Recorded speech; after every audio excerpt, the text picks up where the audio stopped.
नमस्कार, मैं हूं आकाश सर। स्वागत करता हूं आपका अपने YouTube चैनल आकाश सर बंगरा पर। पिछली वीडियो में आपको पढ़ाए गए थे चैप्टर नंबर 11 के कुछ न्यूमेरिकल, और मैं आज लेकर आया हूं उसी चैप्टर के शेष न्यूमेरिकल। तो शुरू करते हैं, देखते हैं अगला सवाल कौन सा है। का अगला सवाल सवाल नंबर 53। तो सवाल नंबर 53 में देखिए क्या है। सवाल नंबर 53 कह रहा है 200 वोल्ट 50 हर्ट्ज। तो आपने जैसे ही देखा 200 वोल्ट तो आपने लिख दिया V बराबर 200 वोल्ट। ठीक है, तो ये 200 वोल्ट दिया हुआ है। 200 वोल्ट और 50 हर्ट्ज आवृत्ति है। आवृत्ति n बराबर 50 हर्ट्ज। आप इसको चाहें तो VRMS लिख लो, वर्ग माध्य मूल मान वोल्टेज का।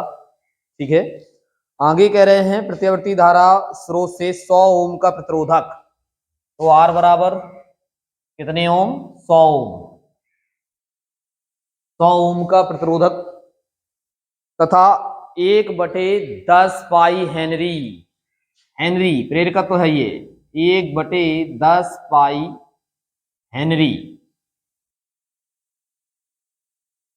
का प्रेरक श्रेणी क्रम में जुड़े हैं। परपथ में औसत शक्ति क्षय ज्ञात करिए। बच्चे, आपको औसत शक्ति क्षय पी बार बराबर पूछा जा रहा है इसमें, और आप देख पा रहे होंगे RL सर्किट है ये। ठीक है, तो RL सर्किट है, आपको औसत शक्ति क्षय निकालना है। तो औसत शक्ति क्षय निकालने से पहले आप लोग क्या करेंगे कि इसमें बहुत गौर से देखिए, एक्सएल निकालो पहले, क्योंकि आपको इसकी प्रतिबाधा निकालनी पड़ेगी। तो एक्सएल बराबर omega 2 pi NL।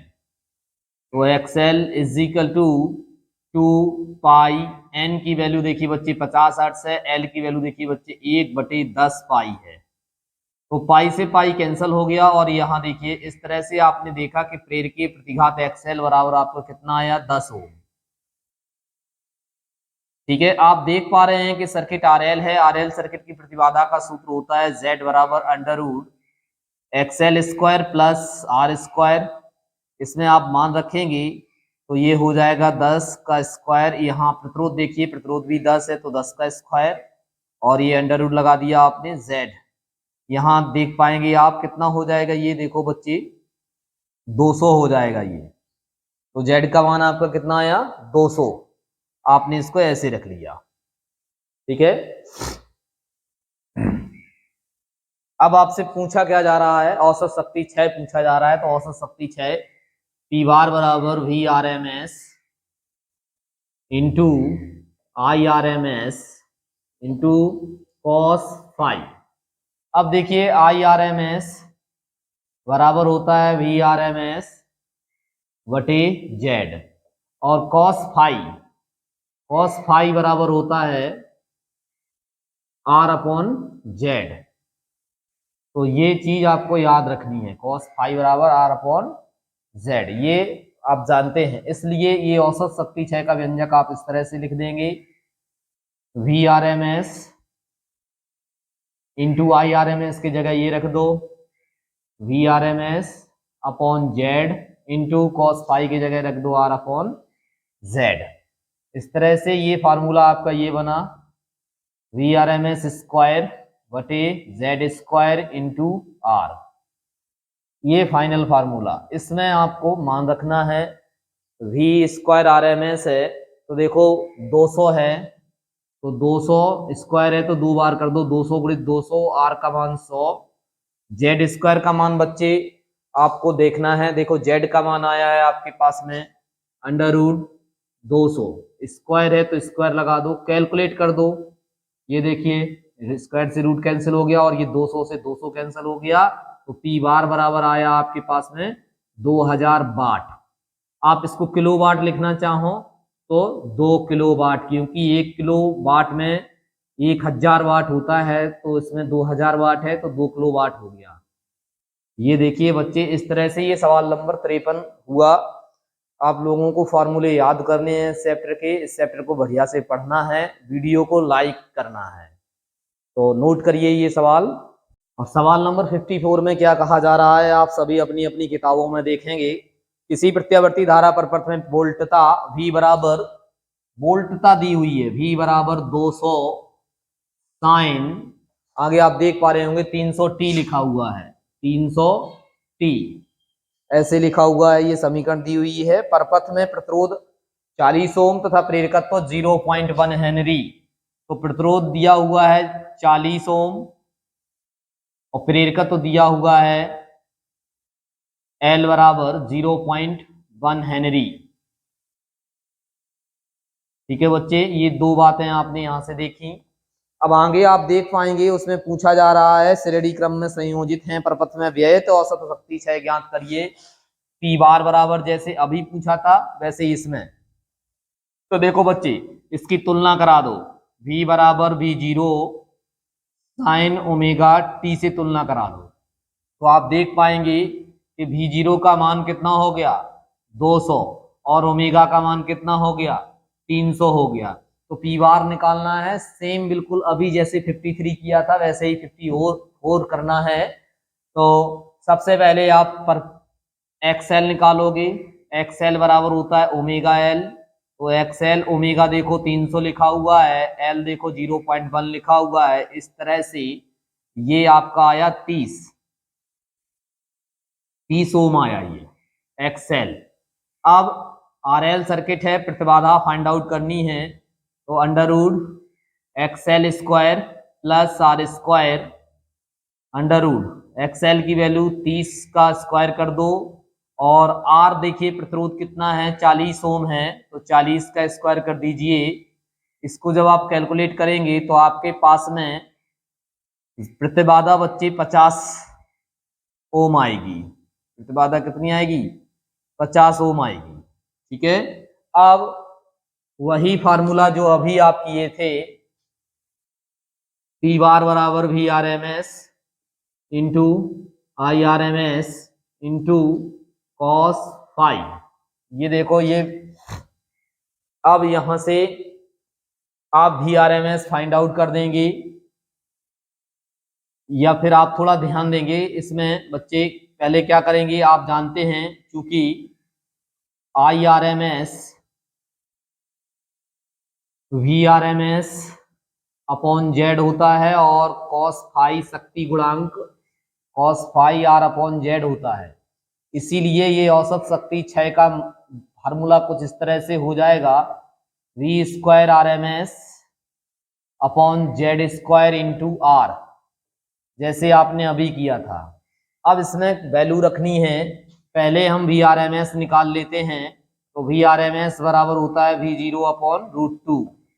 We R M S is equal to V0 देखिएगा आपके पास में 200 है, तो 200 बटे √2, √2 का ऊपर गुणा कर दो, √2 का नीचे गुणा कर दो, तो वी आर एम एस का मान आ जाएगा। तो आप देख पाओगे यहां से 200 √2 बटे 2, तो ये हुआ 100 √2। ये वैल्यू आप इसमें रखो। तो देखो पी बार बराबर इसमें रखोगे स्क्वायर लगा हुआ है बच्चे, तो 2 बार लिख लो इसे, 2 बार ना लिख लो तो स्क्वायर कर दो। ठीक है, इनटू आर की वैल्यू देखो बच्चे कितनी हुई 40 है, बटे जेड स्क्वायर। तो जेड का मान कितना है 50 है, तो 50 का स्क्वायर कर दो। इसे कैलकुलेट करना है और औसत शक्ति क्षय का मान प्राप्त करना है। यहाँ आपका कितना हो जाएगा, यहाँ हो जाएगा आपका 20,000 हो जाएगा। यहाँ कितना हो जाएगा 20,000 हो जाएगा। तो आपने लिखा 20,000 इंटू 40 बटे यहाँ कितना हो जाएगा आपका 2500 हो जाएगा। ठीक है, ये 2 जीरो से 2 जीरो काट सकते हैं आप, और यहाँ पर 25 अट्ठे 200 होता है। इस तरह से पी बार बराबर आप देख पा रहे हैं 320 वाट। ये आंसर आपका आएगा। कैलकुलेशन है, जैसे भी आप करें, मैंने ऐसे कर दिया है, आप इस सवाल को देखेंगे और इसे नोट करेंगे, इस तरह से ये सवाल लगेगा। 56 में क्या है आप देख पाएंगे, 100 वोल्ट 50 हर्ट्ज प्रत्यावर्ती धारा। तो 100 वोल्ट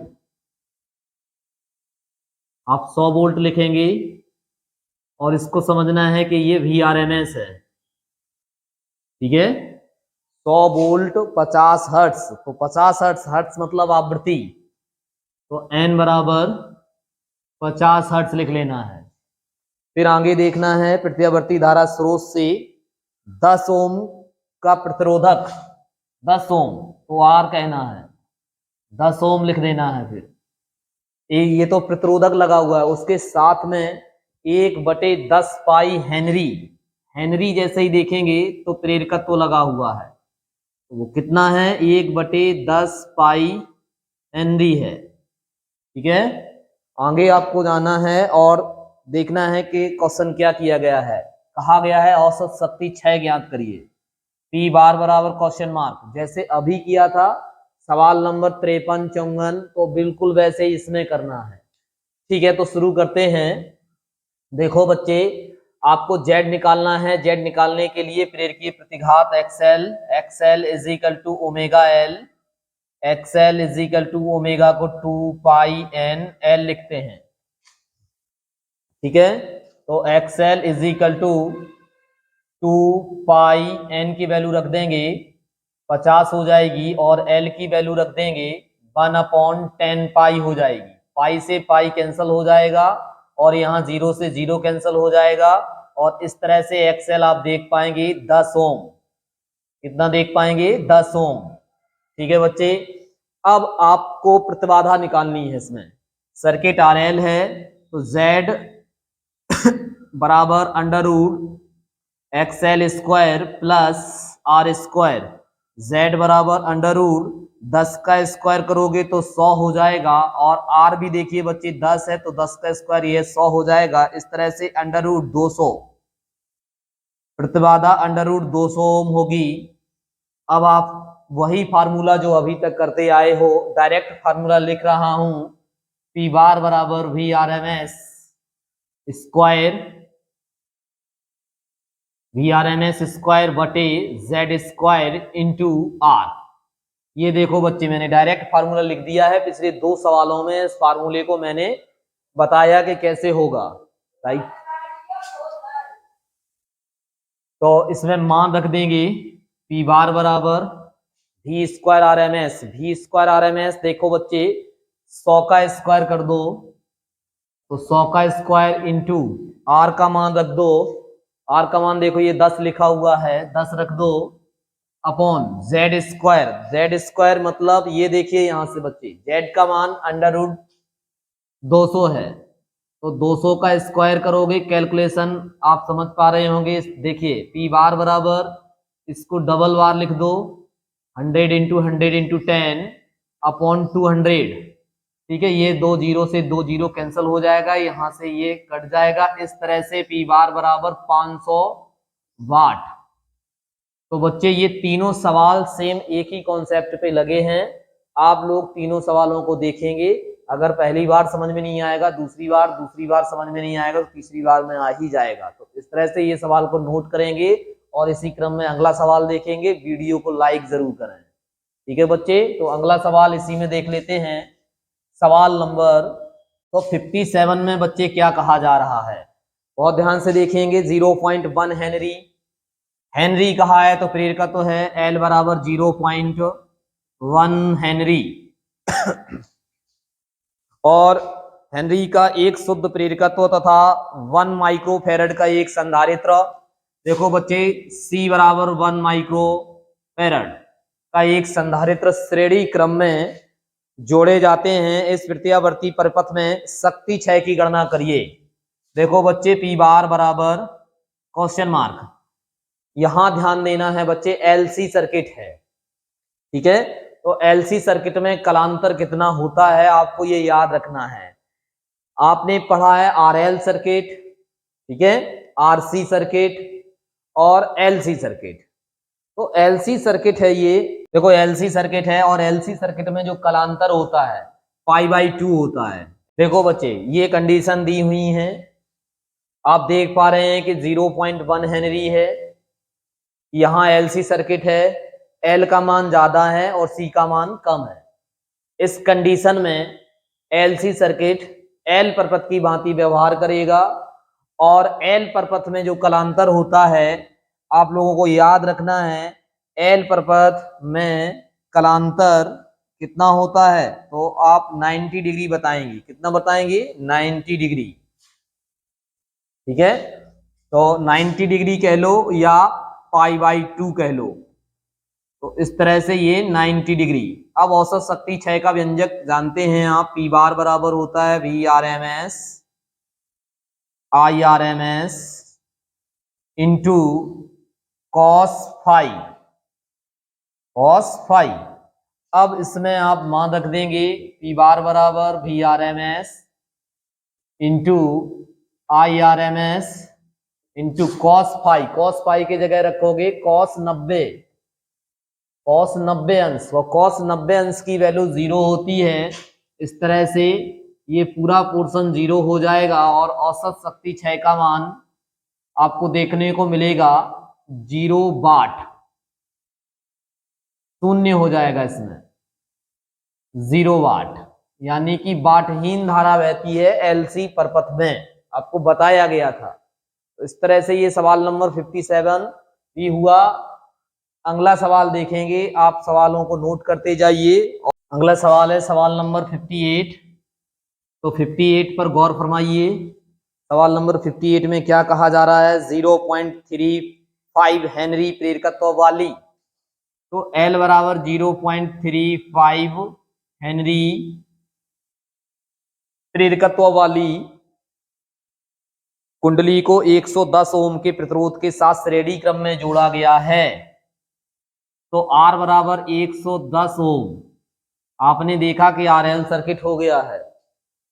इसमें 110 वोल्ट 50 हर्ट्ज की प्रत्यावर्ती धारा।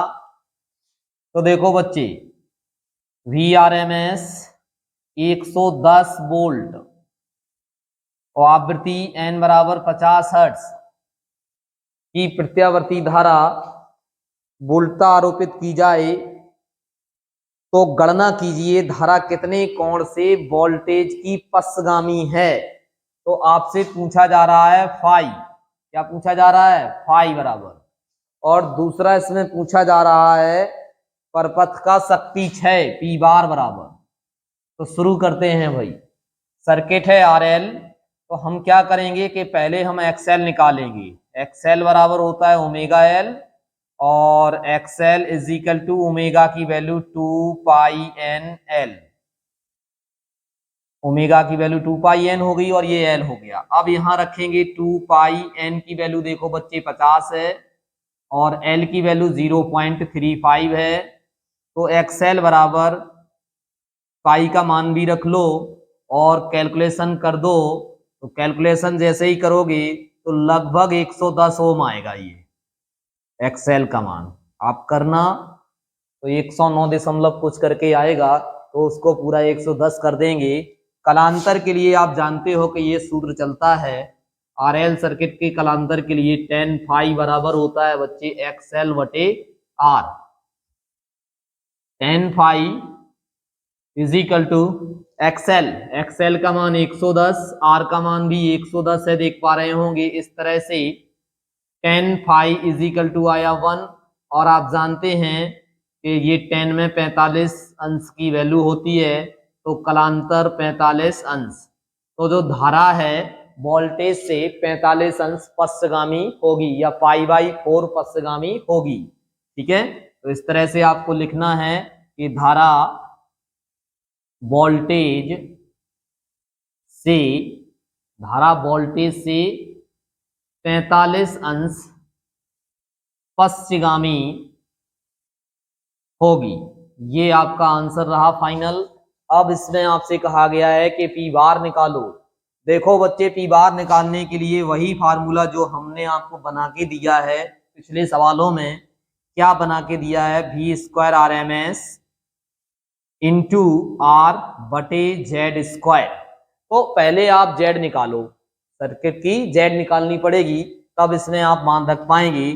तो देखो बच्चे, Z² बराबर होता है XL² प्लस R²। यहाँ अंडर रूट होता है तो हमने यहाँ पे वो लगा दिया है, अंडर रूट को हटा के Z पे स्क्वायर लगा दिया है। तो हम क्या करेंगे, Z² फाइंड आउट कर लेंगे। Z², देखिए XL² है तो 110 का स्क्वायर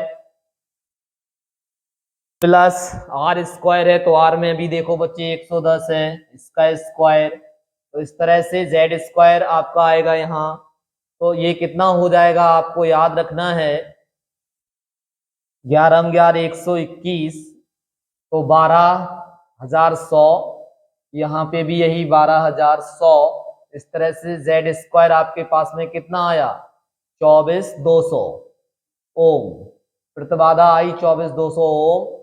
अब आप इसमें ये मान रख सकते हैं पी बार बराबर V R M S square है, और वी आर एम एस 110 का स्क्वायर कर देंगे आप, तो 110 गुणित 110 इंटू आर भी 110 है बटे जेड स्क्वायर। आप देख पा रहे होंगे ये चीज है, एक जीरो से एक जीरो, यहाँ भी देखो पी बार बराबर 110 गुणित 11 का गुणा 11 में कर देंगे तो 121 हो जाएगा, यहाँ हो रहा है 242, तो 121 ये देखिए कट गया। और इस तरह से पी बार बराबर आपका आया 55 वाट। ये फाइनल आंसर इसमें हो गया। तो इस तरह से 58 नंबर भी आपका सॉल्व हुआ।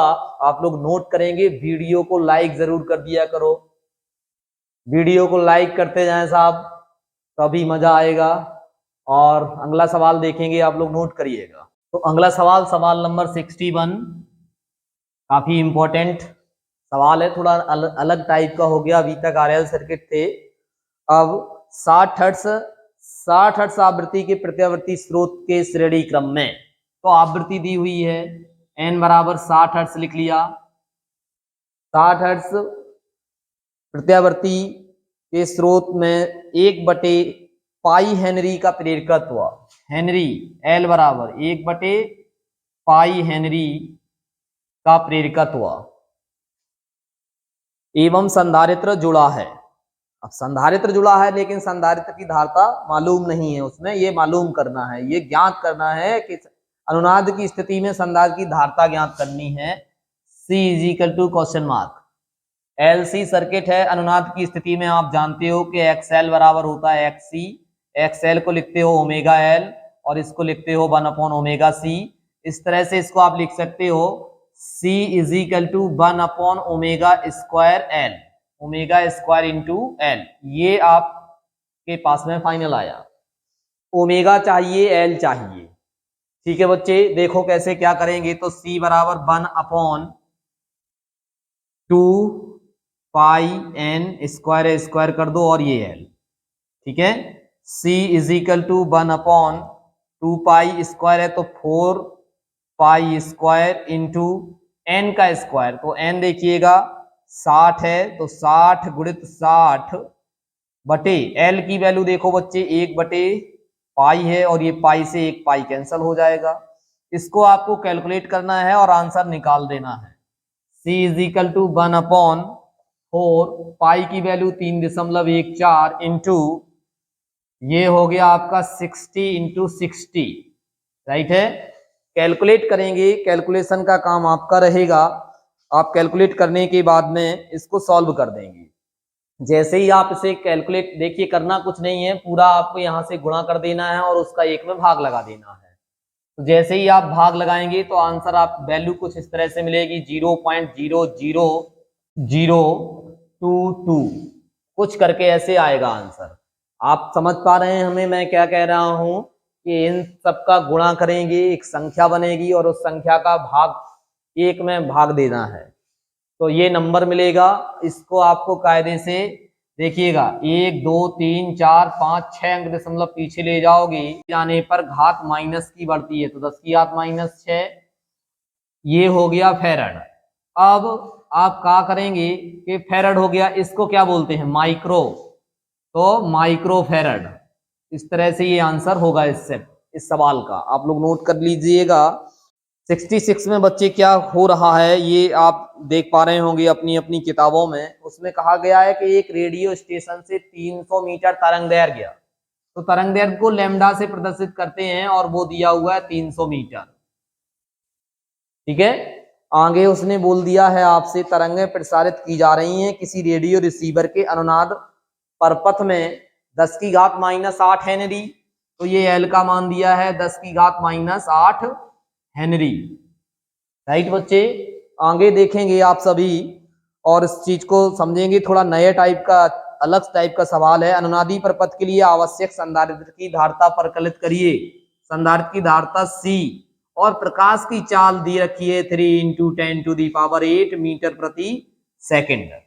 ठीक है, तो आपसे कहा गया कि अनुनाद की स्थिति में ये धारिता आपको निकालनी है। तो आप यहाँ बहुत ध्यान से देखेंगे, इसमें आवृत्ति नहीं है, यही फार्मूला अप्लाई करेंगे, लेकिन उसके लिए आपको आवृत्ति चाहिए। तो आवृत्ति आप जानते हैं, C प्रकाश की चाल n लैम्डा, n आवृत्ति है तो n बराबर C प्रकाश की चाल बटे लैम्डा तरंग दैर्ध्य है। तो यहां से आप आवृत्ति फाइंड आउट कर लेंगे। तो n बराबर C का मान 3 × 10⁸ और लैम्डा का मान 300। इस तरह से आप देख पाएंगे 1 × 10⁶ हर्ट्ज, ये तो आवृत्ति हो गई। अब आपसे कहा गया है कि संधारित्र की धारिता निकालिए। तो व्यंजक ये देख पा रहे हैं आप लोग, तो यही वाला व्यंजक अप्लाई कर दो सेम बिल्कुल अनुनाद की स्थिति में। तो ये व्यंजक आपने अभी अभी फाइंड आउट किया है 1/ω²L। ठीक है, तो ये संधारित्र की धारिता है 1/ω। ओमेगा की जगह लिखते हैं आप 2πn² और इंटू L। तो C बराबर 1/2 अब देखो यहाँ पे 4π हो जाएगा और स्क्वायर हो जाएगा, पाई का स्क्वायर हो जाएगा, तो π² और ये हो जाएगा n², यहाँ हो जाएगा L। मान रख दो, मान रखेंगे 1/4, पाई की वैल्यू 3.14, फिर से 3.14 क्योंकि स्क्वायर है। n का मान आपने अभी अभी निकाला है, ये देखो लिखा हुआ है, तो 1 × 10⁶, डबल बार लिख दो 1 × 10⁶। ठीक है, कैलकुलेशन आपको करनी पड़ेगी। L का मान देखो बच्चे, L देखो ये लिखा हुआ है, तो 10⁻⁻8 लिखा हुआ है। जैसे कैलकुलेशन अभी की थी बिल्कुल सेम कैलकुलेशन ऐसे कर लेनी है, थोड़ी हेल्प कर देता हूं। तो देखिए बच्चे 1/4, ये देखिए इस तरह से इसकी कैलकुलेशन आप समझ पा रहे होंगे। ये 10⁻12 हो जाएगा, तो 10⁻12 में से ये -8 चला जाएगा, तो हो जाएगा 10⁻4। ठीक है, कैलकुलेट करेंगे और आंसर रिसीव करेंगे। आंसर क्या आएगा आपको कमेंट बॉक्स में कमेंट करके बताना है कि क्या आंसर इसका रहेगा, और अपनी अपनी नोटबुक में आप अपनी अपनी किताबों में भी इसका आंसर मिला पाएंगे। अब इस चैप्टर का आखिरी सवाल देखेंगे। इस चैप्टर का आखिरी सवाल, सवाल नंबर 73। इसमें क्या कहा जा रहा है, एक अपचाई ट्रांसफार्मर है। आप जानते हो बच्चे ट्रांसफार्मर अपचाई है। ठीक है, अपचाई ट्रांसफार्मर को आप जानते हो कि ये वोल्टेज को, हाई वोल्टेज को लो कर रहा है। तो अपचाई ट्रांसफार्मर है जिसकी प्राथमिक द्वितीयक कुंडलियों में फेरों की संख्या प्राथमिक और कहा है द्वितीयक दिया हुआ है। कितना दिया हुआ है देख पा रहे हो, प्राथमिक द्वितीयक कुंडली में अनुपात दिया हुआ है 20:1, मतलब NP 20 है और NS 1 है। ठीक है, फेरों की संख्या दे रखी है। जब 250 वोल्ट का निवेशी वोल्टेज लगाया जाता है तो निवेश प्राइमरी पे किया जाएगा, तो वोल्टेज VP 250 वोल्ट। राइट है बच्चे, आगे उसने कह दिया है तो निर्गत धारा 8 एम्पियर है, तो द्वितीयक कुंडली पे निर्गत होगी तो IS = 8 एम्पियर। ठीक, इस तरह से इसमें ये शर्तें दे रखी हैं और कहा गया है तो निर्गत धारा 100% दक्षता मानकर गणना कीजिए प्राथमिक कुंडली में धारा। तो प्राथमिक कुंडली में धारा IP पूछ रहे हैं और कह रहे हैं इसमें कि निर्गत शक्ति को P से, और निर्गत मतलब सेकेंडरी पे ही निर्गत होगा, तो ये दो बात। आपको एक व्यंजक बताया जाता था परिणामन अनुपात वाला, उसमें आप ये व्यंजक देख पा रहे होंगे NS/NP यहां होता है ये IP/IS।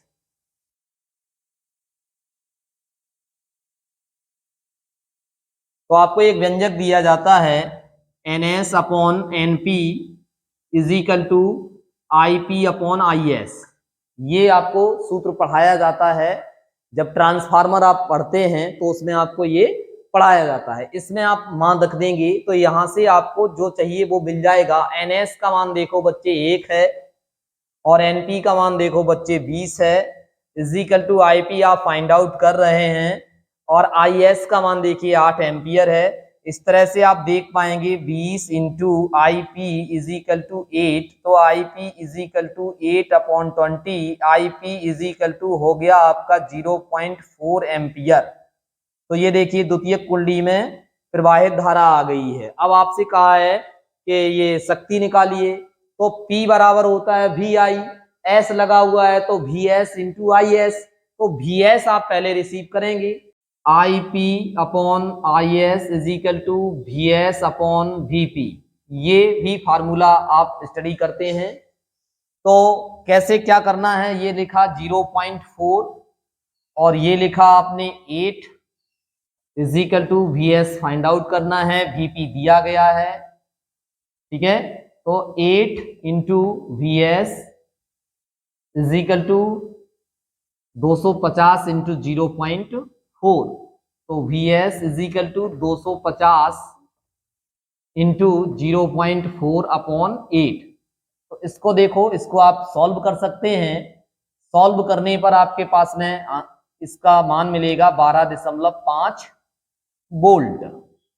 अब आपसे कहा गया है कि निर्गत शक्ति वी एस निकालिए, तो P बराबर शक्ति P बराबर होता है वी आई, एस लगा हुआ है तो एस लगा दो।